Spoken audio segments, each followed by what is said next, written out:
Hello everyone, welcome to Dikshant's EduTech. Today I am going to take English of class 10 from first flight and the topic is 2 stories about flying. So today I am going to teach you section 2 of this lesson, the black aeroplane. So today I am going to start part 1 of this lesson. So let's begin. So first of all, I'd like to give a brief introduction about the writer Frederick Forsyth.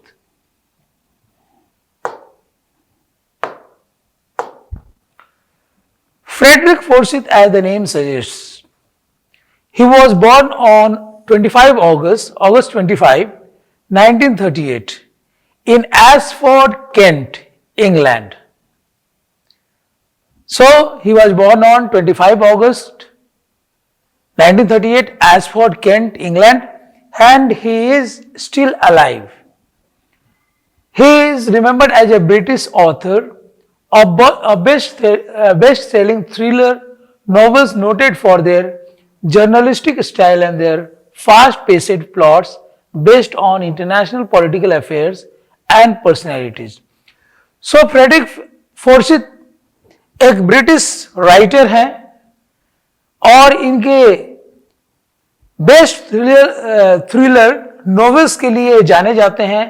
ऐसे रोचक और रोमांचक novels लिखते हैं और जिससे कि उनके नॉवेल्स में इनके जर्नलिस्टिक स्टाइल को दर्शाया गया है और ऐसे सुंदर सुंदर प्लॉट्स का इन्होंने यूज किया है which is based on international political affairs and personalities.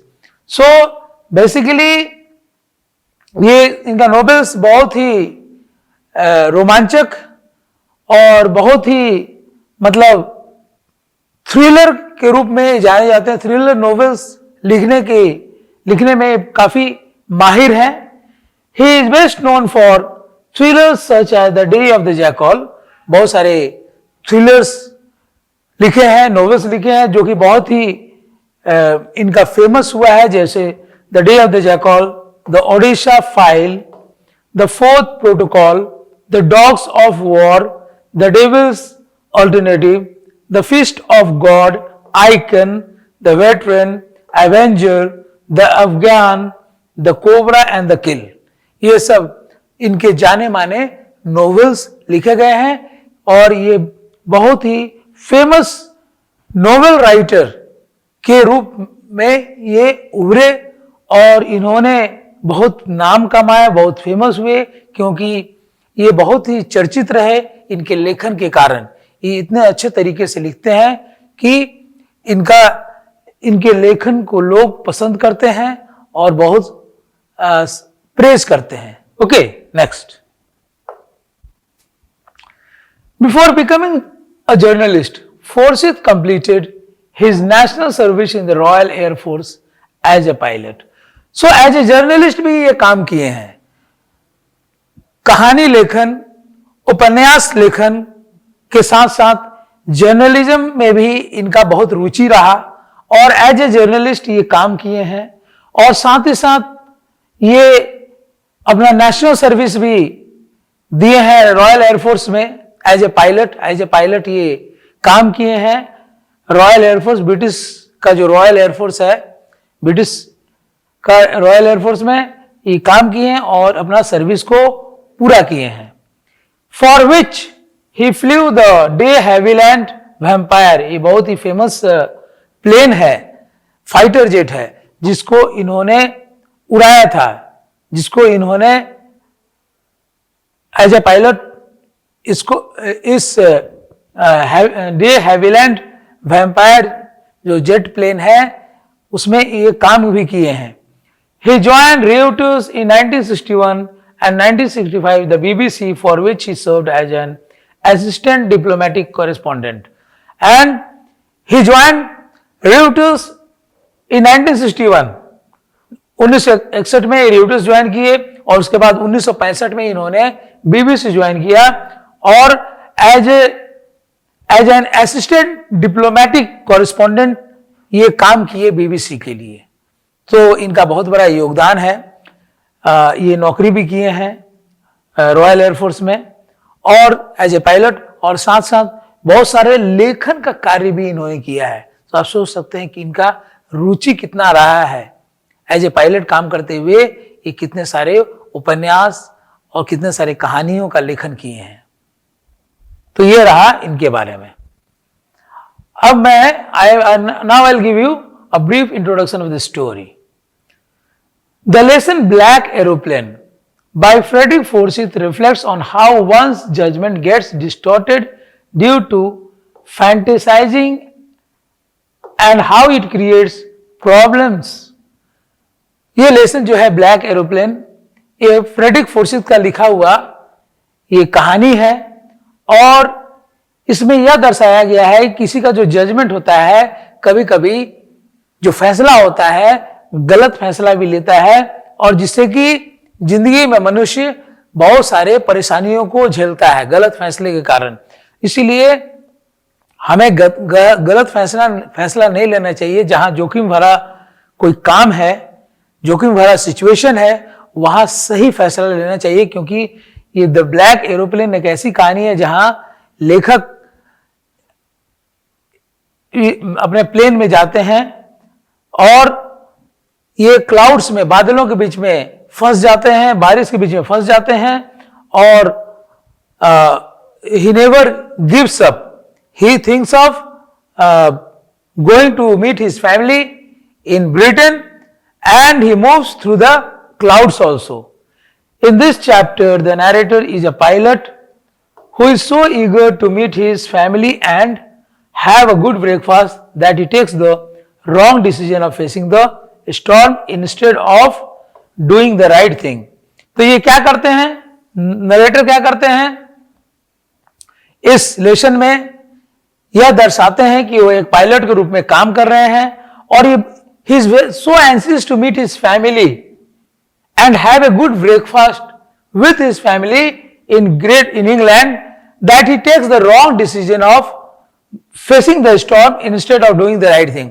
So stormy weather में काले बादलों के बीच से अपना उड़ान भरते हैं, अपने प्लेन को लेकर जाते हैं, क्योंकि उनके मन में एक ही लालसा रहता है कि जल्द से जल्द अपने परिवार से मिले, क्योंकि ये छुट्टियां बिताने जाते हैं। इनको पायलट का काम करते करते इनको कुछ दिनों की इनको छुट्टी मिलती है और इसी के दौरान वो क्या करते हैं, ग्रेट ब्रिटेन जाते हैं, इंग्लैंड जाते हैं, फ्रांस से उड़ान भरते हैं और इंग्लैंड पहुंचने का कोशिश करते हैं और रास्ते में बहुत सारे प्रॉब्लम्स होते हैं, जैसे कि स्टॉर्मी क्लाउड्स में घिर जाते हैं, फिर भी ये हार नहीं मानते हैं। ये बिल्कुल एज एन एडवेंचर इसको लेते हैं और इस रिस्क को लेते हुए ये आगे बढ़ते हैं।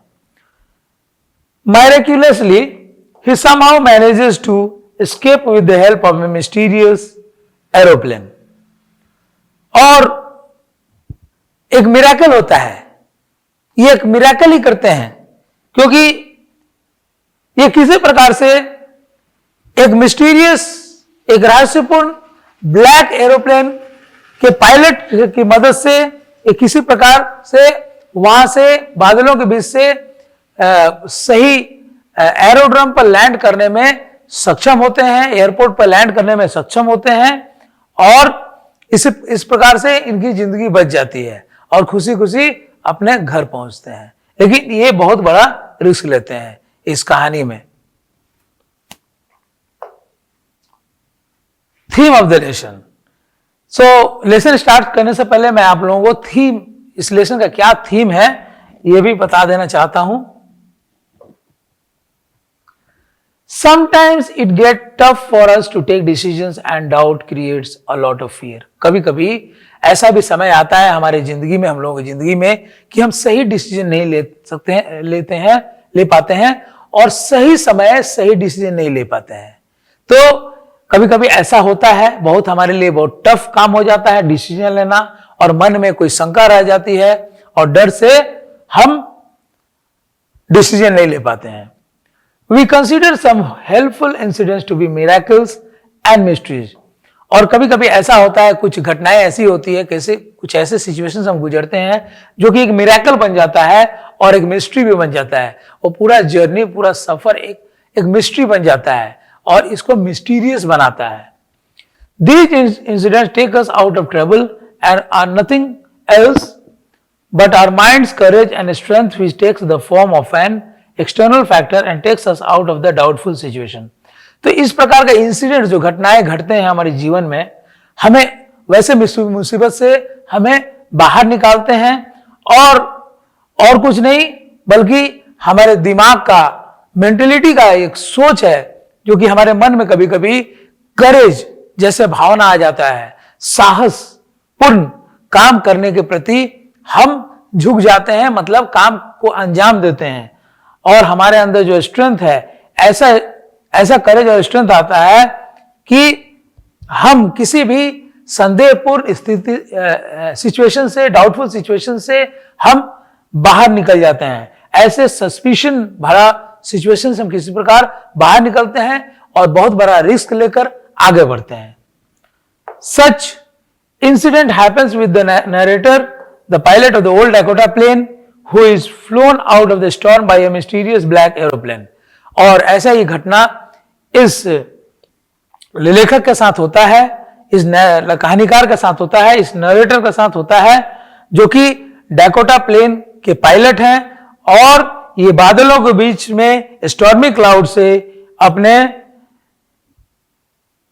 प्लेन को लेकर वो निकल जाते हैं, आगे बढ़ते हैं और एक मिस्टीरियस, एक रहस्यपूर्ण ब्लैक एरोप्लेन इनका मदद करता है इनको इस समस्या से, इस घटनाक्रम से बाहर निकलने के लिए, क्योंकि ये बादलों के बीच में घिर जाते हैं और कुछ भी दिखाई नहीं देता है, पूरा सामने अंधेरा ही अंधेरा छा जाता है। लेकिन एक ब्लैक एरोप्लेन का पायलट जो कि अपना ब्लैक एरोप्लेन उड़ाते हुए इनको फॉलो करता है, इनका पीछा करता है और आगे निकल जाता है और इशारा करता है कि ये उनको फॉलो करे और ये एक एयरपोर्ट पर इस प्रकार से लैंड करते हैं। Next, now the lesson begins from here. The moon was coming up in the east behind me and stars were shining in the clear sky above me. लेखक कह रहे हैं कि चंद्रमा जो है इनके पीछे पीछे आ रहा था ईस्ट के तरफ, पूरब की तरफ चंद्रमा इनके पीछे पीछे आता हुआ दिखाई दे रहा था और जो तारे हैं वो टिमटिमा रहे थे, चमक रहे थे, आकाश एकदम साफ सुथरा था और जो मौसम था बहुत ही सुहाना, बहुत ही अच्छा था। इनके सर के ऊपर जो आकाश था ये बिल्कुल साफ सुथरा था, तारे दिखाई दे रहे थे, कोई भी बादल नहीं थे और बारिश और आंधी तूफान का कोई ऐसा सिग्नल नहीं मिल रहा था इनको। There wasn't a cloud in the sky, और आकाश में कोई बादल भी नहीं थे।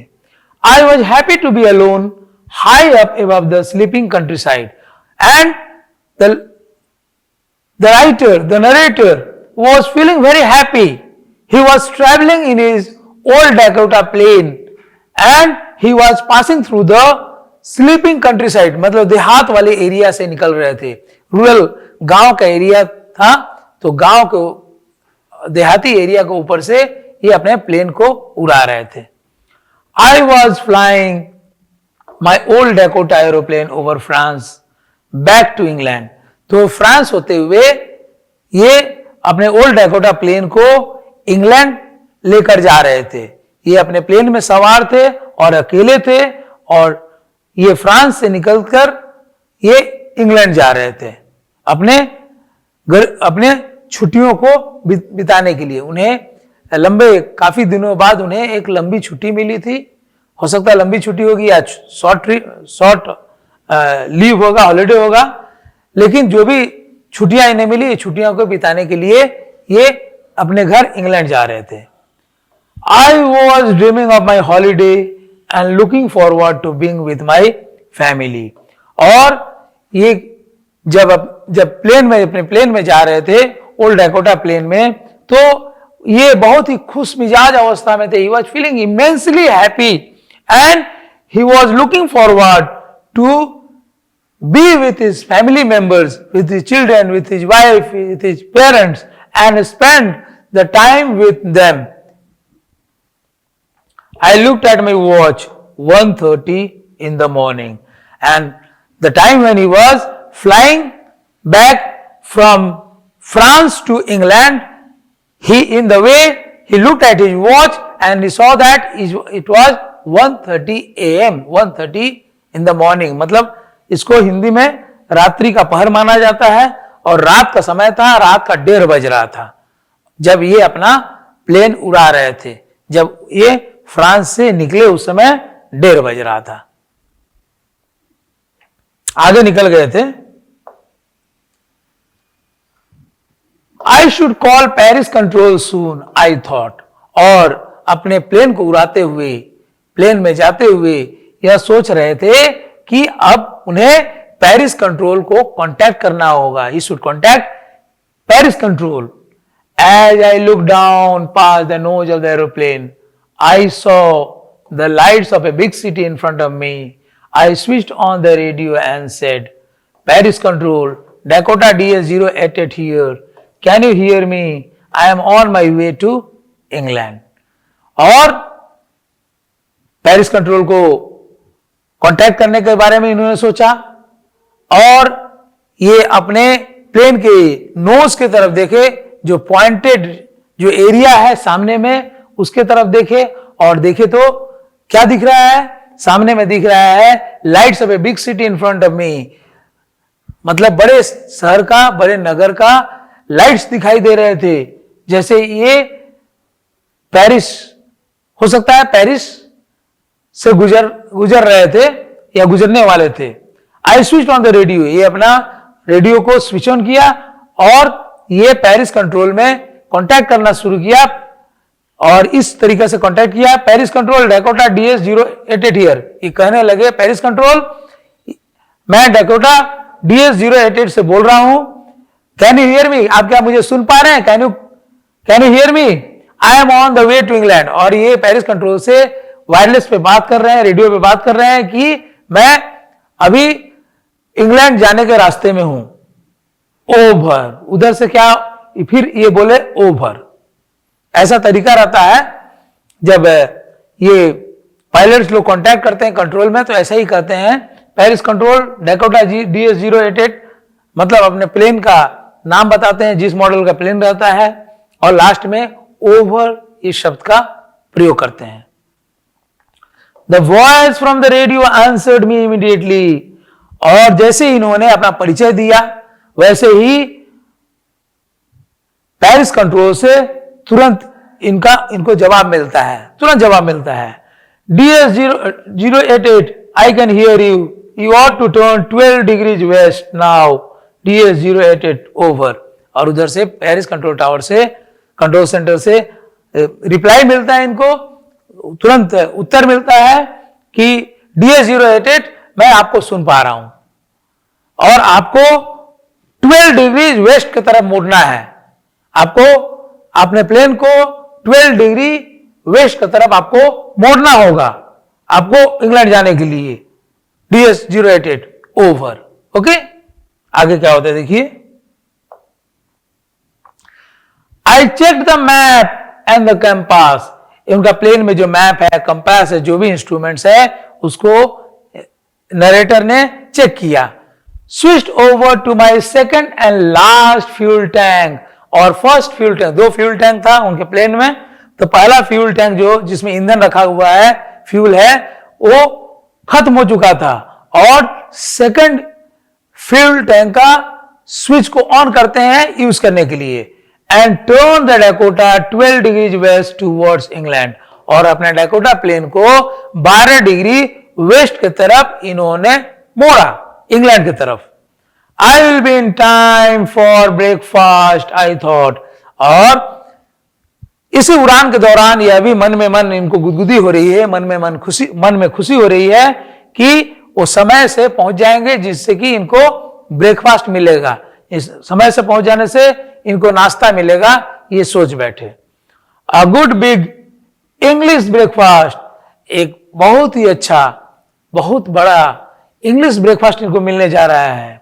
Everything was going well, it was an easy flight, और सब कुछ अच्छा जा रहा था। यह एक बहुत ही आरामदायक उड़ान था और कोई दिक्कत नहीं था इन्हें रास्ते में अपने उड़ान को भली भांति बहुत अच्छा से इन्होंने शुरुआत किया था, उड़ना शुरुआत किया था और अच्छा से अपने प्लेन को उड़ा रहे थे आकाश में, तो कोई दिक्कत नहीं था। इनके उड़ान में कोई दिक्कत नहीं आई। इनका बहुत ही कंफर्टेबल जर्नी था, बहुत ही आरामदायक था, बहुत ही इजी फ्लाइट था।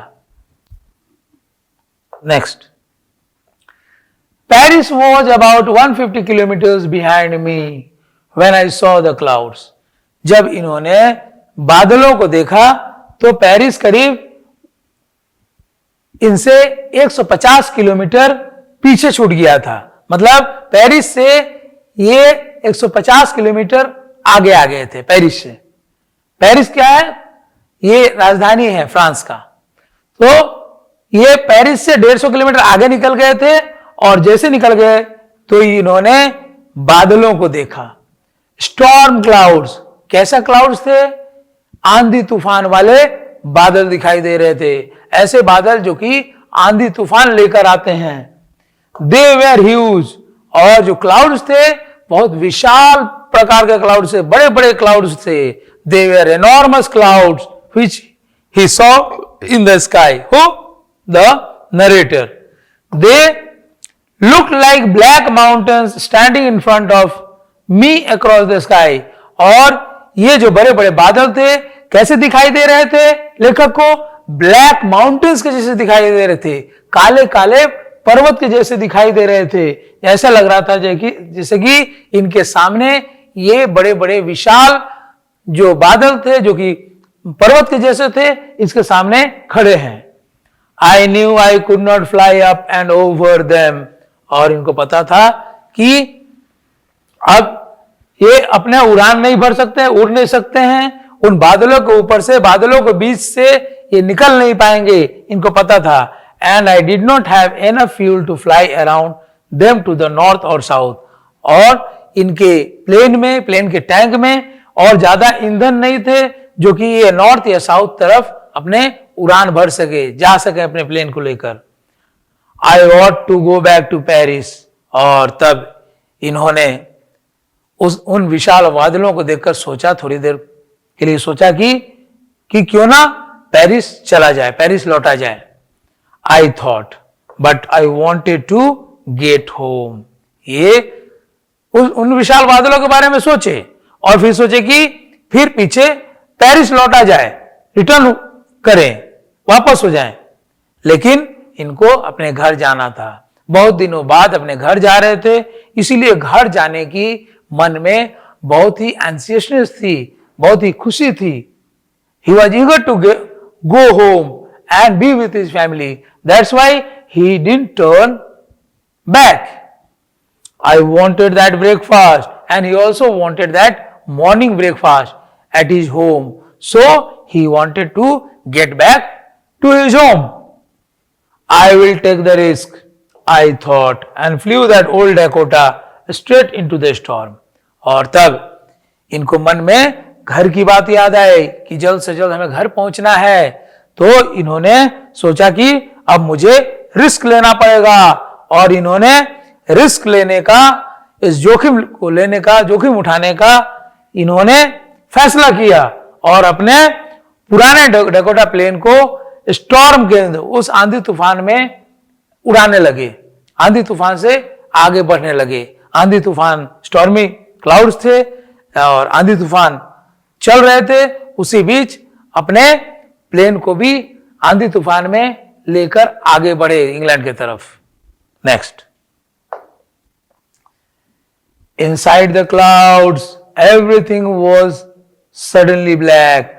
और बादलों के अंदर, जब ये बादलों के अंदर घुस गए तो देखा कि अचानक सब कुछ पूरा काला दिखाई देने लगा, पूरा अंधेरा दिखाई देने लगा, कुछ नहीं उनको सूझ रहा था जब बादलों के अंदर अपने प्लेन को लेकर घुस गए। It was impossible to see anything outside the aeroplane. और प्लेन से बाहर कुछ भी नहीं दिखाई दे रहा था। प्लेन में हो सकता है सामने में लाइट्स हो, लेकिन लाइट से भी कोई मदद नहीं इनको मिल रहा था।